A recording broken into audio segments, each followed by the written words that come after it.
Dear viewers, welcome back. You are watching Vision for Success. Here with us, Muhammad Hassan, our young scholars. So we are discussing that it changes our life, but Right. most of the time we see that after Ramadan we go back to the same way, same dating, same Right. attitude, same everything. Why did it happen? I think we don't permanently change because in our mind, when we started Ramadan, we didn't take it as a training. We took it as, oh, this is the month, it's the Roja month, and I have to just do as much as I can because this is a time to be religious. And then when I'm done, it'll be done. But we have to change the way we even look at Ramadan. We have to say, no, Ramadan is a time, an opportunity for me to be the person I want to be. So, the Ramadan, you want to change and do things that you can maintain. I think a lot of people, they do things in Ramadan, they know they cannot maintain. So, they come and say, on 27th night, I'm going to pray the whole night. But, the whole Ramadan, they miss Fajr, they miss Asr Namaz there. And so, you're not really changing because you're just adding on things for the time being. It's like a one-shot deal. So I think if most reason why we don't change fully in Ramadan, because we have the wrong mindset. We have to look at Ramadan and say, Ramadan is an opportunity for me to actually change. So in Ramadan, just like if you were in training, when someone is in medical school or they're learning how to be a paramedic and they're learning CPR, the CPR, somebody's heart attack, they learn CPR, they use a mannequin, a plastic person, right? So it's easy because this person is not going to die if he mess up. So Ramadan is training because things are made easy.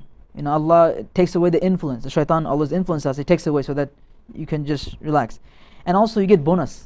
For everything that you get a lot of bonus. Just like you're a fireman, you're in a fire academy, you get a lot of bonus for trying this drill, that drill. So I think we have to look at Ramadan that way. You know what? It's an opportunity for me to change. If you come to Ramadan and say it's a time where I have to do some religious stuff, then you're not going to change. You have to say Ramadan is an opportunity for me to change. So you have to have that mindset is important. We need some kind of preparation to to accept the Ramadan or to practice during the month of Ramadan. Sure. I think we need to choose few areas that we want to work on this Ramadan. So we still have time in this Ramadan, whatever few days that are left. What we want to say to ourselves, okay, I want to first fix my salah. So okay, am I praying 5 times? Let me work on that. Basic stuff. No need to pray. What's the point of praying whole night for one night, and then you don't pray at all? Instead, say, I'm going to pray. I'm going to try praying all 5 this Ramadan.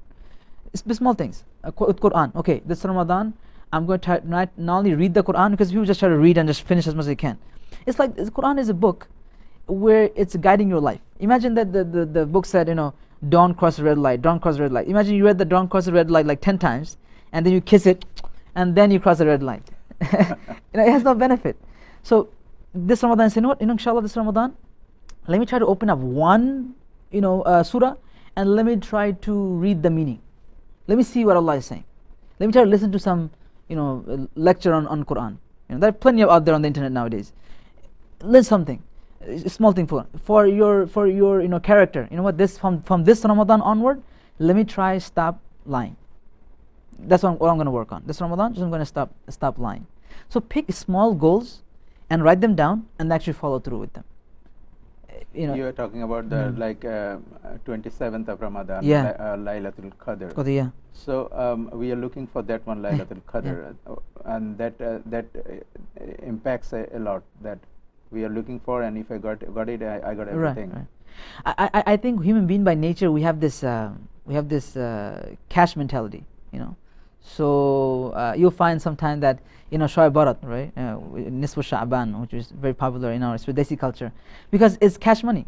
Because you said Allah has to give you a risk that day, how long you live, versus Laylatul Qadr. When somebody, I remember in Bangladesh, one person, we asked him, so how did you pray? One relative. He said, I don't do babakigas, because these are like credit. I don't know when I'm going to get it. Jannah, long time later. Cash, So I think people like right away, let me do one thing and get it done. See, Islam is not about, Allah doesn't sit there and goes, okay, how many namaz you prayed? 20 rakat namaz, check mark. You read Quran this many times, check mark. That's not Allah. Allah wants you to change yourself. Being a Muslim is not about like reading this 10 times, reading that 4 times, putting your hand here, or having your ankle. That's part of it. Alhamdulillah, we have to respect that. That's important. We should do it. But Islam is about how you are as a person, how you live your life day to day, from morning to night. You can't be Muslim in the masjid and not be a Muslim at work. You're also a Muslim. You're Allah's slave at work and at home. So I think, when we don't have the mentality, then we think, 27 night, I'm going to just make big cash. It's like sales. It's like Black Friday. We get the most sales from my bank, from my buck, and I'm done. And because we think Allah sit there with like a little pamphlet that's, and he's like 1 + 1 + 2 + 3. That's not what he's doing. Allah's going to look at your heart. Allah's going to look at how you live your life. It's not about counting numbers. You could pray. Allah has angels that are in sujood for 70,000 years. Me doing extra few sujood is not going to increase his greatness or decrease. Allah is already great. He don't need me and you to be praying 20 more times, but He wants us to obey Him, follow Him, and live our life by the way He prescribed. So, what is the meaning of muttaqi? Through Ramadan, you'd be muttaqi. Muttaqi, yeah. So, because the ayat says, kutiba alaykum siyam, that Allah has prescribed fasting, and what do you get out of fasting? La'allakum tattaqun. So, muttaqi is someone who has taqwa. Now, the word taqwa in Arabic comes from the word waqa, and waqa means a shield. Okay, shield is something that protects you. So when you have this taqwa, what it does, it protects you from disobeying Allah. It protects you by keeping within Islam. So that's what taqwa does. So taqwa is the awareness. And we talked about Allah sees you, Allah hears you. Taqwa, a muttaqi is someone who knows all the time, 24/7, that Allah sees me, Allah hears me, no matter where I am. And they live their life according to that. So here that's being a muttaqi. We talk about like our life is stressful here. So is it possible if I'm a muttaqi, my life would be stressful? Absolutely. And I think one misconception we have is that if I'm religious, my life will be very difficult. Or if I'm not religious, the Imams will say, my life will be very difficult. See, life will be difficult or hard, it's a relative term. See, having wealth, you could, if you're religious, you could have money. If you're not religious, you could also have money. It doesn't really, it's not based on how religious you are. So stress-free means when you are connected with Allah, when you are, connected with your real purpose of life, you have more ease. That doesn't mean something gonna go wrong in your job. No, something gonna go wrong in your business or something in your family. It might still happen. Just because you become more religious doesn't mean you get less stress. Or just because you're not religious, you get more stress. It's about the stress of the heart. See, even if you have stress, even if you have things to deal with in life, and you're going through all sorts of stuff, when you connect to Allah, and when you have your heart has that tranquility, then you can be with life. So you have this eternal contentment. So you have stress, but because you have Allah, because you have Iman, it will help you navigate. But it doesn't mean that just because somebody is religious, they're gonna have harder life, or somebody not religious, they're gonna have hard. Of course, Allah tests you and so forth. But Allah can test somebody with wealth, and Allah can test somebody with poverty. Both are a test. So I think we have wrong understanding when we say that if you're religious, life is going to be very difficult, or other way around too. If you're very religious, all the problems will go away. That's not true. You have the eternal peace, the internal peace, but you still have challenges in life. Life will be challenging. Life sometimes challenging. So one of our another challenge, like as a father or as a family head of the family, to handle our kids. So as a young, how do you what is your suggestion? Sure. How we can handle so as a father handling children, I think we need to have a whole longer discussion on just this topic. But very briefly, I would say, number one, I think in the Desi community, especially Bangladeshi community, and this is a problem that we have, is that fathers are not involved. They think they just need to earn money and put it on the floor, and they're working hard, mashallah. Some fathers are working 2 jobs. Me and you are no place to criticize them. They're working really hard, but I think they forget that there's something beyond just putting money. If you want to be a father to your children, it's more than just money that you put. It's also about the time you spend. How you communicate. That's in the Quran. Whenever Allah talks about a son and father, parents, all the parents in the Quran are fathers. Vast majority. You find Yusuf alayhi salam, role model in the Quran. The role model parents is Yaqub alayhi salam, a father. Ibrahim alayhi salam, a father, because fathers are not involved sometimes.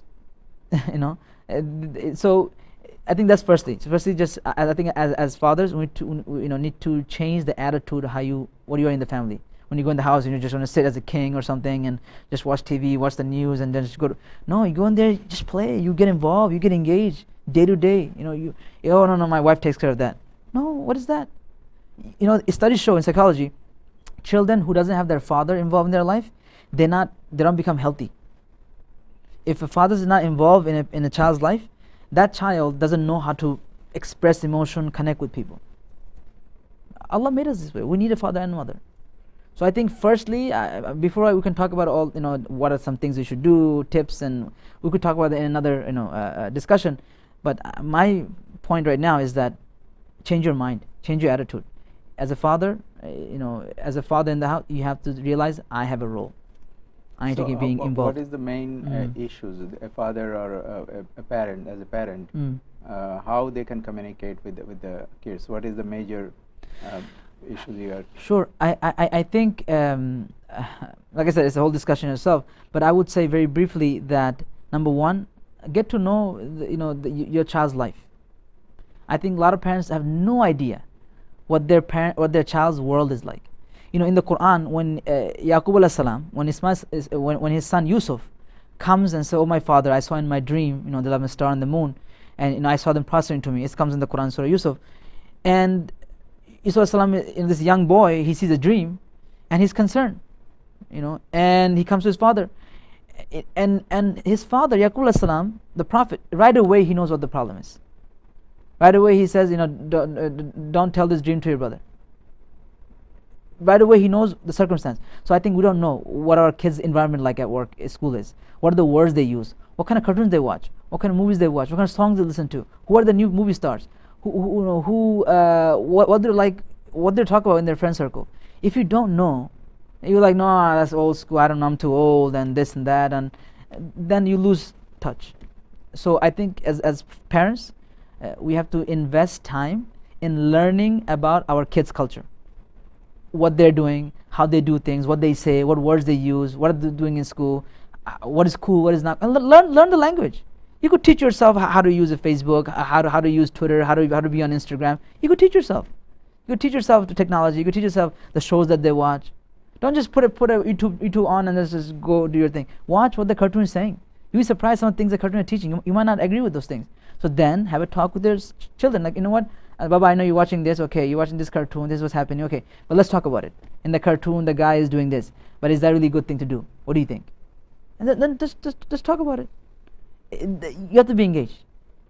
So for sure. We'll take another break. We'll come back now. Dear viewers, you're watching Vision for Success. Stay with us.